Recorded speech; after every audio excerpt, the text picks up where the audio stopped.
Welcome to Blooming in Brisbane, our local gardening show, and on tonight's episode, Claire Bickle takes a trip to the city and visits a great urban edible garden. Noel Burdett joins us with some gardening tips for home veggies, as well as plant of the week.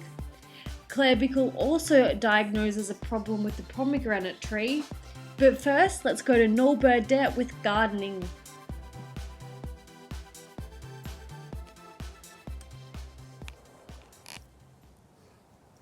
G'day, I'm getting my vegetable garden ready for the vegetable planting I'm doing for this season. And this year I'll be planting things such as cabbages, tomatoes, broccoli and cauliflowers and a few other bits and pieces as well. But I've noticed that my soil is quite nice after the recent rain. Thankfully, I've added lots of organic manure into there. So there's horse manure and there's cow manure. Well rotted, of course, so I don't get any weed seeds coming from those horse manures. But as you can see here, I've got something else that most other people also have in their gardens, and that's the dreaded nut grass. You know, I may be a good gardener, but I still have the same problems as everybody else. So nut grass is a perennial weed that comes up in all soft soil. It actually spreads by underground runners, and it gets the name nut grass because it has small little nodules, a bit like nuts, and that's how they form. Now the problem with nutgrass is it's very difficult to eradicate. You can use certain herbicides on the market, or you can actually do what I do, and that is just physical removal. It's a bit time consuming, but it does pay off in the long run. Because when this garden's completely finished, I actually then mulch the top of it and pull it out as I see it. It tends to weaken it, and nutgrass goes to sleep during the cooler times of the year. Okay, we're here today. I'm Claire Bickle with Blooming in Brisbane, talking to Roman and his family, Yana and Lada, about their wonderful urban paradise that they have here called Spurtopia. Now, Roman, what got you started? Where does the gardening passion come from? Or did it only happen once you arrived here? We actually grew in this culture of growing stuff at home and being more or less like self-sufficient. Yep.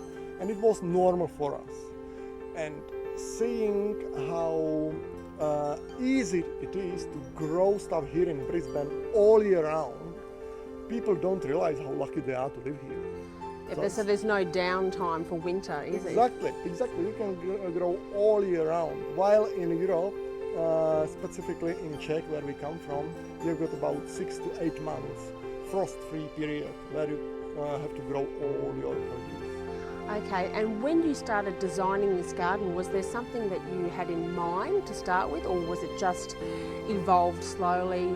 Is permaculture a big part of it? Organics? What are some of the things that you are really, take into consideration when you were planning it all? We don't call it permaculture, we call it homegrown. Yep.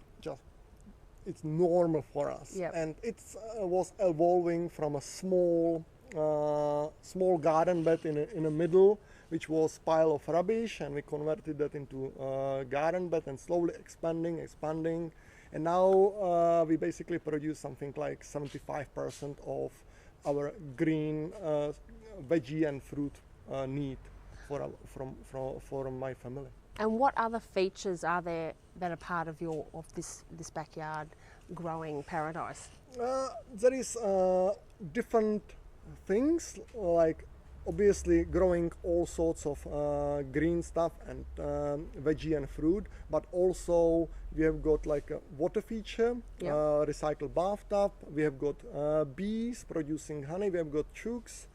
All together actually creates like a different dimension to living. Yeah.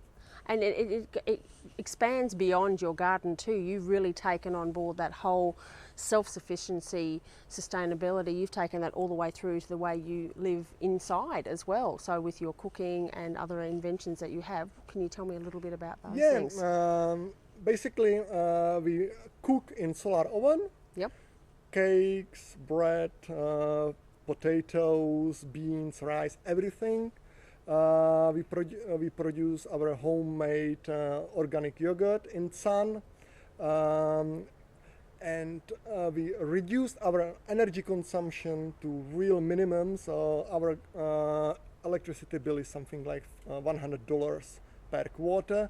So really have really low living expenses, which allows me to work less, say a couple of days a week, and the rest of the week I can spend on a garden with my family, and it actually is really good life balance. Yeah. So we're having such a great lifestyle, which we would like to show other people what's possible to achieve. And that's what you guys are doing. You're now sharing that passion by talking to people that come to your garden and enjoy some of the wonderful experiences you have here. Yeah, exactly. It's all about community and sharing. Yeah. And a lot of people told us, where can we get this recipe and this other recipe? So we started a website called Spurtopia, where are all these inventions, ideas and recipes all free. And we also run free workshops and hands-on workshops. So just try to get the message out. Yeah. Look, there is alternative to conventional lifestyle. Yeah. Truly living the good life. Depends how you look at it. Well, but for that's us, it. it It's works great. brilliant. Yeah, that's fabulous.